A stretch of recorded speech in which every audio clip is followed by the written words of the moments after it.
제가 알기로 이 자리에 언론인 분들도 이렇게 와 계시다고 알고 있거든요. 네, 저기 발언 기회 드리겠습니다. 마이크 전달해 주세요. 아, 그렇게 하시면 되겠네요. 여기 그냥 나는 분류가 돼 있던데. 그러십시오. 네. 예, 안녕하십니까. 죄송합니다. 안녕하십니까. 저는 유튜브를 통해서 재건축과 재개발 분야의 탐사 취재를 진행하고 있는 프레스룸의 정혜권이라고 합니다. 먼저 교수님들께서 말씀하신 재건축에 대한 공사비 인상 부분에 대해서 좀 말씀을 드리고자 하는데요. 최근 들어서 전쟁 때문에 공사비가 인상이 되고 있다라고 주장을 하는 거는 사실과는 좀 다른 내용이 있습니다. 저희들이 소비자 물가 지수라든가 이런 거 20년치 통계를 내봤는데 20년 동안의 민생 물가 지수는 60%가 올랐습니다. 건축에 관련된 물가 지수는 120%가 올랐는데 재건축, 재개발에 관련된 물가 지수는 380에서 400%가 올라갔습니다. 그래요? 이것은 무엇을 뜻하냐? 공사비가 올라간 것이 아니라 그 안에 들어가 있는 살림살이, 즉 마감재에 대한 가격대가 올라갔다는 것을 얘기하고 있습니다. 공사를 하는데 내가 우리 집을 짓는데 그 안에 들어가는 마감재가 왜 집값에 포함이 돼야 되는지 이 부분에 대해서는 정부 차원에서 조금 대책이 필요할 것 같고요. 두 번째는 이 마감재를 압박을 놓고 있는 브로커들의 존재입니다. 브로커들이 매년 수백억씩의 자금 세탁을 통해서 건설사라든가 조합임원 혹은 정관계 공무원들한테 다방면에 있어서 뇌물을 뿌리면서 공사를 지연시키거나 혹은 조합장을 교체하거나 시공사를 교체하는 사례가 무지하게 많이 일어납니다. 근데 더 중요한 것은 이러한 문제에 대해서 저희들이 사법당국에 수사 첩보나 범죄 정보를 제공을 하더라도 전혀 이루어지지가 않습니다. 재건축 분야는 민간 분야이기 때문에 수사하기가 까다롭다는 이유죠. 수백억대의 뇌물이 돌아다니는 이 현장에서 수사가 전혀 이루어지지 않고 공사비는 폭등하고 있는 이 상황을 정부에서는 조금 더 면밀하게 좀 살펴봐 주시기를 부탁드리겠습니다. 네. 그 매우 일리 있는 지적이신 것 같습니다. 이게 그 정말 객관적인 상황 때문에 어쩔 수 없이 이루어지는 것이냐, 아니면 그 구조를 활용한 뭔가 부정행위냐. 저희가 한번 잘 챙겨보겠습니다. 근데 전에 지역주택조합이라고 있었잖아요. 제가 대선 때 다니다 보니까 온 동네의 지역주택조합의 공사비가 예측보다 너무 많이 올랐다고 다 막, 그 정말 거의 다 막 울고 다니시던데, 저희가 취임하고 난 다음에 전부 조사를 해봤더니, 조사를 하고 조정을 했더니 그 건축비를 상당 정도 다 낮추더라고요. 수백억씩.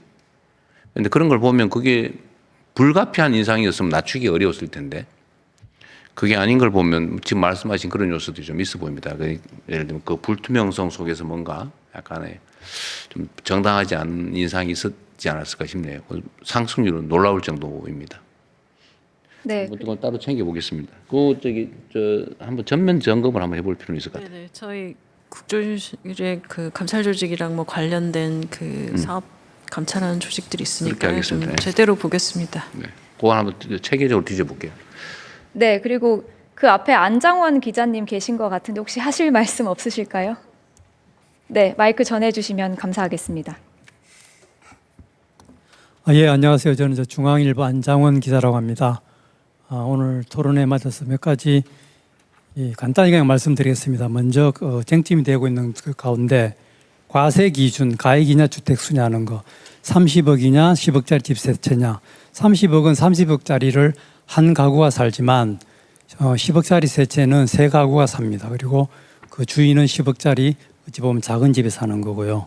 그래서 가액이냐 주택수냐를 갖고 따지는 거는 되게 편의적이고 관료주의적이고 쉬운 발상인 것 같습니다. 물론 다주택주택자라는 게 다주택자들이 집을 사니까 집이 부족해서 살 집이 부족해서 이를테면 실수요자라든가 무주택자가 집 살 기회가 없느냐는 발상인데, 그거는 주택수가 절대적으로 많이 부족할 시절의 이야기지 지금처럼 어느 정도 주택 사정이 나아진 상황에서는 조금 구시대적인, 이를테면 좀 바꿔야 되지 않을까라는 생각이 듭니다. 그게 지금 다주택자 규제가 2004년부터 해서 노무현 정부 때부터 지금 양도세, 종부세 도입이 됐는데 20년이 지나도록 통계적으로도 보고 하면은 1주택자 비율이 는 것도 아니고 다주택자 비율이 눈에 띄게 줄어든 것도 아닙니다. 그리고 자가 부여율이 또 급속하게 오른 것도 아닙니다. 그때나 따져보면 큰 변동은 별로 없습니다. 그래서 가액 기준으로 해서 가액 기준이 아니고 가액이냐 주택수냐를 떠나서 저는 용도를 보고 어떻게 쓰느냐를 보고 이거를 거주용으로 쓰느냐, 아니면 이걸 임대를 할 거냐, 아니면 이걸 며칠에 한 번씩 오는 별장으로 쓸 거냐, 또는 비워놓기만 하느냐, 이런 거에 따라서 이를테면은 그 과세 기준을 달리하면 어떨까 하는 생각을 해봅니다.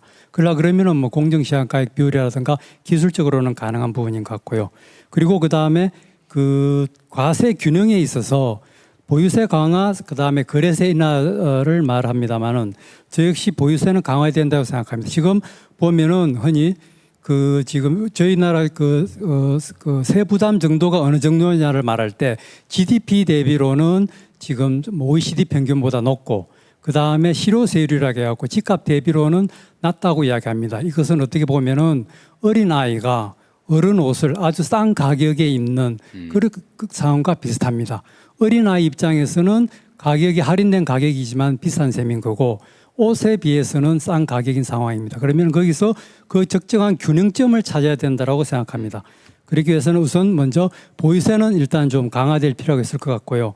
보유세 부분에 있어서는 종부세가 있고 재산세가 있는데 재산세 부분은 일단 재산세 부분에 있어서는 2021년도에 과거 문재인 정부 때 공시가격 현실화율을 급격히 높이면서 재산세가 급격히 내려가니까 공시가격 9억 원 이하에 대해서 0.05%포인트 특례를 도입했습니다. 그게 원래 3년 하려다가 다시 연장해서 이달 올해 말까지입니다. 근데 그때 사정과 지금 보면은 공시가격 현실화율도 급격하게 떨어져 있고 한 상황이기 때문에 그런 부분은 조금 다시 정상화랄까 다시 되돌려야 될 필요가 있지 않을까라는 생각이 들고요.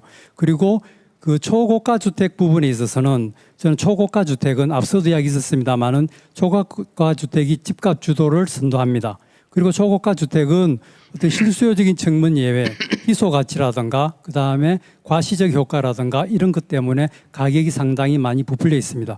그리고 초고가 주택은 대개 큰 집이고 합니다. 그러면 이거는 자원 낭비라는 측면에서 보다 하더라도 이것은 어떤 기후 위기든지 이런 상황에서 과연 맞는가라는 생각이 들고요. 그런 측면에서 초고가 주택에 대해서는 더 많은 과세가 필요하지 않을까라는 생각이 듭니다. 그러면 초고가 주택에 대해서 과세할 경우에 그에 대한 조세 부담이 저항이 있을 수 있겠지만 제 생각에는 초고가 주택을 가진 분들은 초고득 자산가일 수가 있을 테고 이런 분들은 기부도 많이 하고 뭐 보시도 많이 할 겁니다. 어차피 세금 많이 내려는 거는 국가에 대해서 국민에 대해서 기부하는 것과 마찬가지지 않습니까? 그래서 그렇게 뭐 저항을 많이 할까라는 생각이 들고요. 그리고 적정한 가격이 어느 정도라는가를 생각해 보면은 지금 종부세가 부과되는 공시가격 12억 원은 주택수 기준으로 보면은 올해 보면 대략 한 전국 주택수의 한 3%, 서울의 한 15% 정도 됩니다. 그러면은 이거를 만약에 공시가격을 30억으로 하면은 전국 주택수 기준으로 0.3% 정도가 됩니다. 그리고 대략 한 5만 가구 정도가 되고요. 공동주택 기준으로. 그럼 그거에 대해서 조금 더 높이는 게 어떨까 하는 생각이 들고요. 그리고 30억 정도 하자. 공시가격 30억. 그리고 공시가격이 한 20억 정도면 아마 한 1% 정도 될 겁니다. 그래서 제 생각은 1% 이내로 인해서 그 대상은 초고가이기 때문에 가능하면은 숫자는 좀 줄이는 게 맞지 않을까라는 생각이 듭니다. 그리고 지금 아까 말씀드린 것처럼 초고가 주택이 어떤 자산 가치의 불평등이라든가 소득 양극화와도 관련된 부분이 한데 지금 양도소득에 있어서도 사실 초과 양도소득이 되게 많습니다. 몇 년 전과 비교해보고 한다면은 30억 이상 거래 가격 가운데 과세 표준 10억이 넘는 것이 2배 가까이 늘고는 하긴 했습니다. 그래서 제 생각에는 양도소득에 있어서도 지금 최고 구간이 지금 과세 표준 10억에 45%인데 제 생각에는 15억이든지 20억이든지를 신설해서 세를 좀 높이는 그래서 아주 아시다시피 강남이라든가 비싼 집들을 한번 팔면은 뭐 시세 차익이라든가 이런 게 양도 차익이 뭐 몇십억이라는 게 수시로 아마 언론 보도에서 많이 나올 것입니다. 그런 부분에 대해서는 좀 환수해야 될 필요가 있지 않을까. 그리고 지금 또 취득세 부분에 있어서 고급 주택이 있습니다. 고급 주택이라고 지금 집 크기만을 가지고 대략 100평을 넘게 따지는데 저는 그 고급 주택의 부분에 있어서도 아까 그 초고가 주택의 금액 기준도 같이 적용해서 하는 게 어떤가라는 가격 기준을 도입하자. 예, 가격 기준도 같이 병행을 해서 집 크기라는 것은 과도한 주거의 과잉 낭비, 과소비라고 생각되기 때문에 그것과 함께 그 가격도 같이 같이 맞물려 사는 게 어떠라는 생각이 듭니다. 그리고 지금 아까 말씀드린 것처럼 지금 보유세와 거래세에 있어서 지금 과도한 지금 거래세 편중인데 24년 기준으로 해서 지금 보유세가 종부세가 6조 그리고 재산세가 1조 7조 정도 되고 그리고 취득세는 대충 한 9조 정도가 되고 한 상황입니다.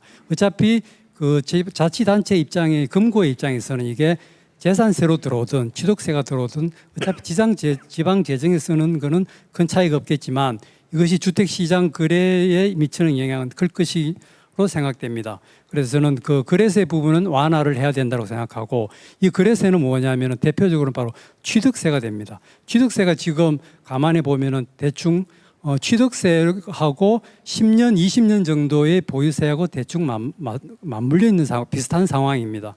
그러니까 그 취득세 부분을 많이 좀 완화해야 되지 않을까라는 생각이 들고요. 그리고 양도세 부분에서는 아까 말씀드린 것처럼 뭐 초과 양도 소득이랄까 아주 그런 부분에 대해서는 강화할 수도 있겠지만은 그 양도세 부분에 있어서 완화는 저는 뭐냐면 어차피 보유세라고 하는 것은 지금 사실 양도세적인 소득세적인 성격이 있습니다.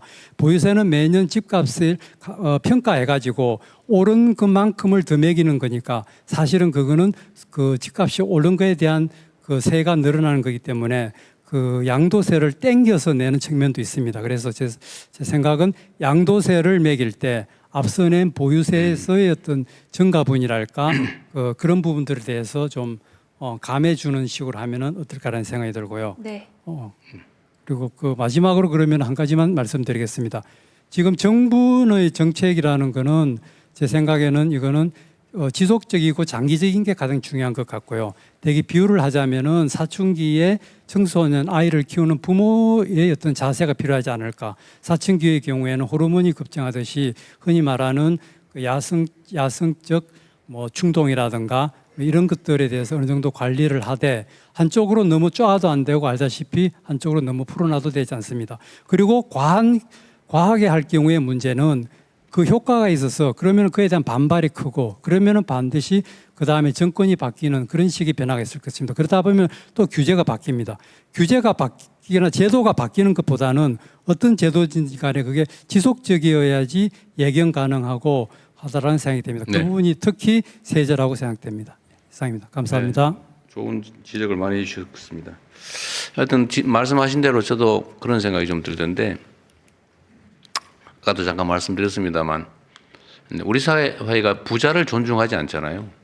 왜냐하면 우리가 이제 산업화 과정을 거치면서 부자가 되는 경로가 여러 가지가 있지만 정말 열심히 일해서 스스로 만든 것도 있지만 부정부패나 이 비정상적인 루트로 부자가 된 사례가 많아서 부자를 보면 존중하기보다는 혹시 뭐 이런 생각이 많이 들었던 것 같아요. 근데 이제는 사회가 매우 많이 정상화되었기 때문에 뭐 부자가 돼서 비싼 집에서 높은 세금을 내면서 사는 사람들을 경원시하기보다는 존중해 줄 필요는 있는 것 같습니다. 대신에 지금 지적하신 것처럼 사회적 비용이 많이 수반되기 때문에 그에 상응하는 부담을 하는 걸 너무 당연하게 좀 수용해 주면 좋겠다는 생각이 들긴 해요. 그렇게 변해 가겠죠.